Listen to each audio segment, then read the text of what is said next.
Bonjour à tous, aujourd'hui on va parler de l'épisode 7 d'House of the Dragon, un épisode qui, vous allez voir, risque de faire couler pas mal d'encre parce que c'est un moment très important dans le livre Fire and Blood et House of the Dragon se devait de retranscrire cela à l'écran. On va voir si la mission est réussie ou pas. Comme pour les épisodes précédents, mis à part l'épisode 3 qui quant à lui était beaucoup plus centré sur la guerre des degrés des pierres, cet épisode 7 est centré autour de la politique et c'était fondamental d'avoir tous ces événements là pour comprendre les enjeux sur les prochains épisodes et les saisons à venir. L'épisode s'ouvre sur l'enterrement de Laena Velaryon et dès le départ on a Vaemond Velaryon, un membre de la famille, qui officie en tant que prêtre et qui va donner certaines informations. Là où c'était bien vu, c'est que ce personnage va remettre en question la légitimité des enfants de Rhaenyra. Il va sous-entendre haut et fort qu'il faut garder la lignée de sang pure et que par cela, les enfants de Rhaenyra ne sont peut-être pas aussi purs qu'ils n'y paraissent. Daemon Targaryen a un rire assez nerveux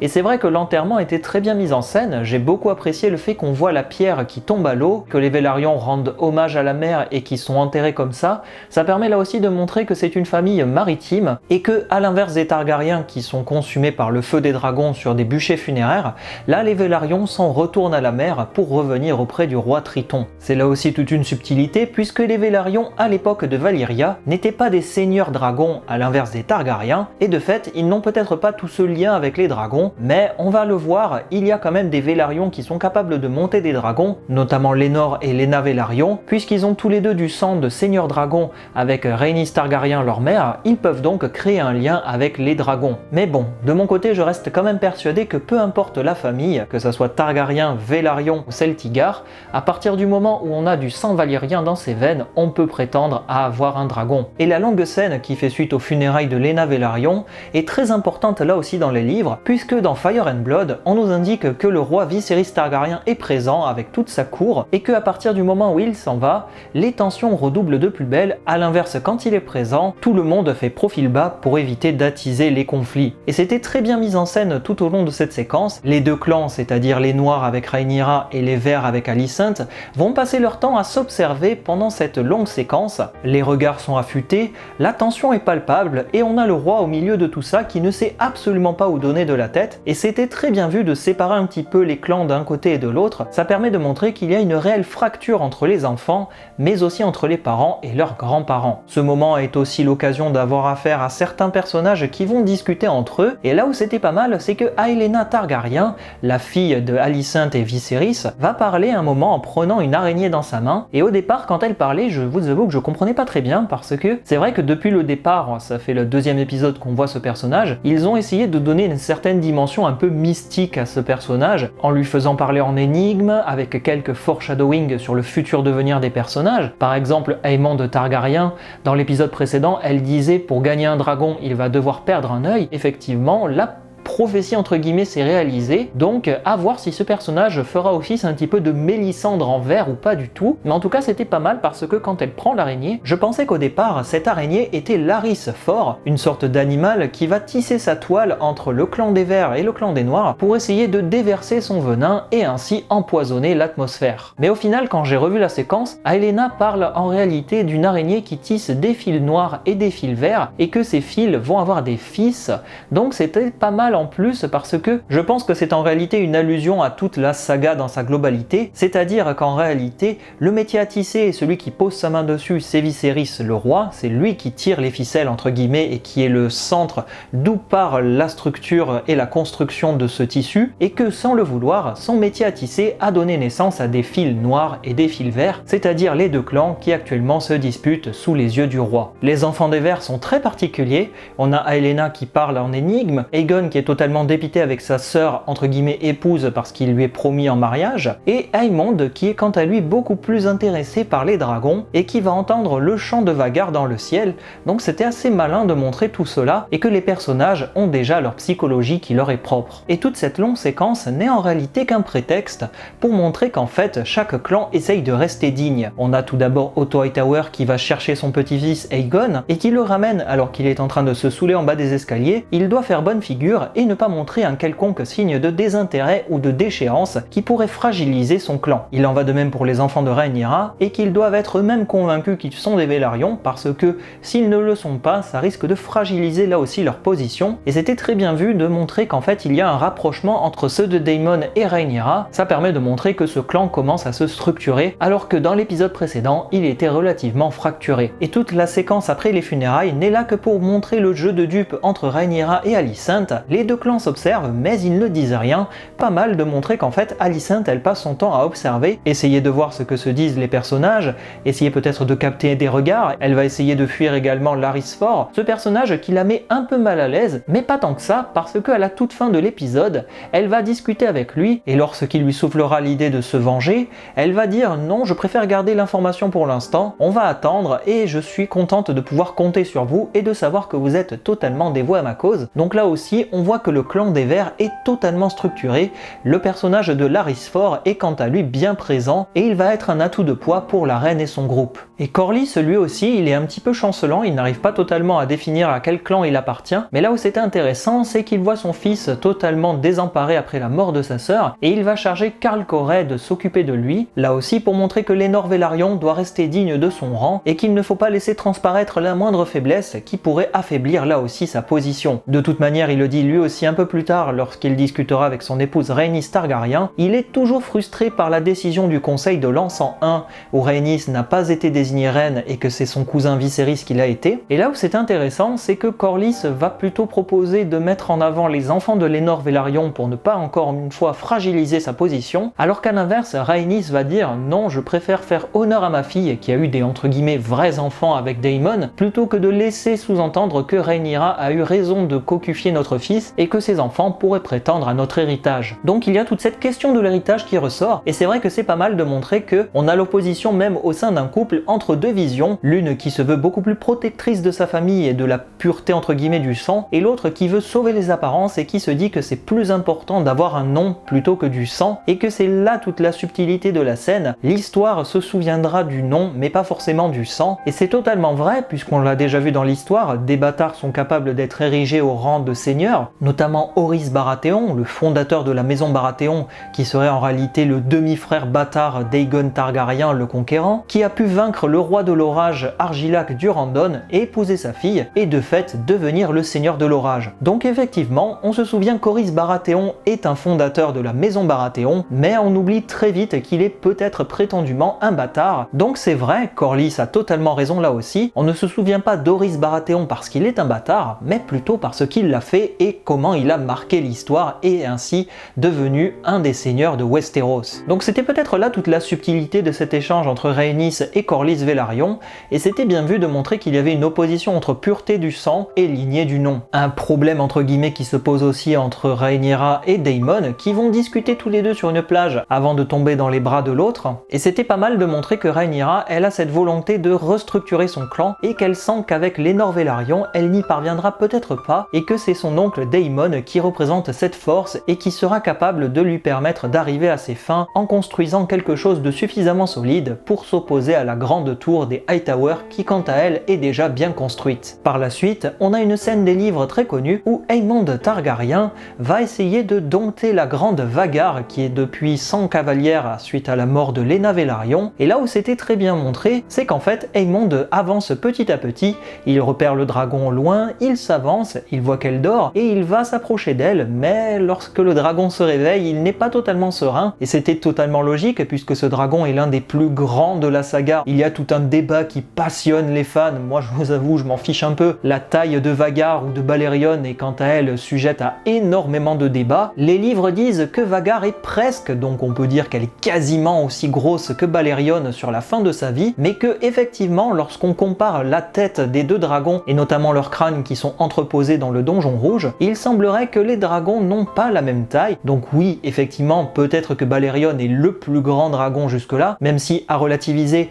il y a eu des dragons encore plus grands que Balerion au tout début de la saga avec l'apogée de Valyria, ou peut-être même Urax, l'un des dragons qui habitait sur Westeros et qui a été tué par un chevalier utilisant un bouclier miroir, mais c'est quand même la réalité, Vhagar reste l'un des plus grands dragons que nous ayons connus dans la saga, et à ce jour, je pense même qu'elle est peut-être aussi grosse que Balerion, et la série House of the Dragon a vraiment bien représenté ce gigantisme. Déjà, rien que pour monter dessus, il faut monter sur un cordage. C'est vrai que là, j'ai été le premier à me faire avoir. Dans l'épisode précédent, lorsque Lena était sur le dos de sa dragonne, on voyait une espèce de cordage qui pendouillait. Certains avaient dit que ça serait des cheveux du dragon ou même une crinière. Je croyais plutôt que c'était une espèce de décoration qui appartenait à la selle de la dragonne. Mais en fait non, c'est tout simplement un pont de corde pour monter sur la dragonne parce qu'elle est immense. Vhagar, comme elle est un peu semi-sauvage par moment et qu'elle n'a pas forcément toute cette douceur en elle, c'est quand même une dragonne qui a été longtemps dirigée par Visenya, la sœur épouse d'Aegon le Conquérant, qui n'était certainement pas réputée pour être une gentille femme. Et là, le fait de montrer qu'en fait, elle accepte Aemond, qu'elle le laisse monter,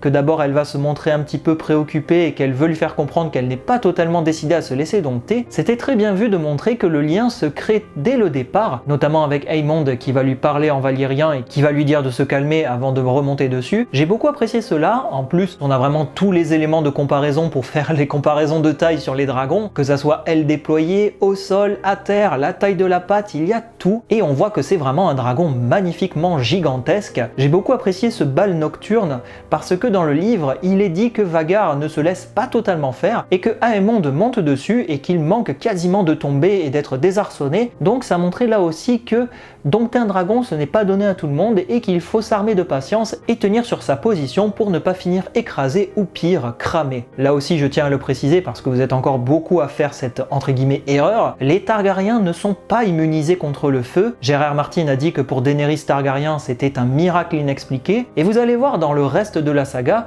qu'il y a beaucoup de Targaryens qui finiront cramés. On a par exemple le prince Aerion flamboyant qui boira du feu grégeois et qui sera disloqué de l'intérieur. On a aussi le roi Aegon V, le frère du maître Aemon qu'on avait vu dans Game of Thrones qui meurt dans une explosion. On a Viserys Targaryen, le frère de Daenerys qui meurt avec de l'or en fusion sur lui. Et je vais pas en dire plus pour House of the Dragon. Déjà on a Lena Velaryon qui meurt et qui est une valyrienne. Donc ça montre bien que les Targaryens ne sont pas immunisés contre le feu et c'est une fausse idée. Certes, la série Game of Thrones donne cette illusion que les Targaryens sont immunisés, mais je vous rassure, ce n'est absolument pas le cas. Par contre, là où je suis d'accord, c'est vrai que pour Daenerys Targaryen, c'est peut-être un miracle inexpliqué, mais rien ne nous dit que d'autres Targaryens ne sont pas eux aussi entre guillemets vecteurs de ce miracle inexpliqué, donc à voir là aussi si d'autres Targaryens ou pas sont entre guillemets miraculeusement immunisés contre le feu. Et après ce bal nocturne où Vhagar accepte d'être monté par Aemond Targaryen, eh bien le jeune prince va se heurter à ses neveux,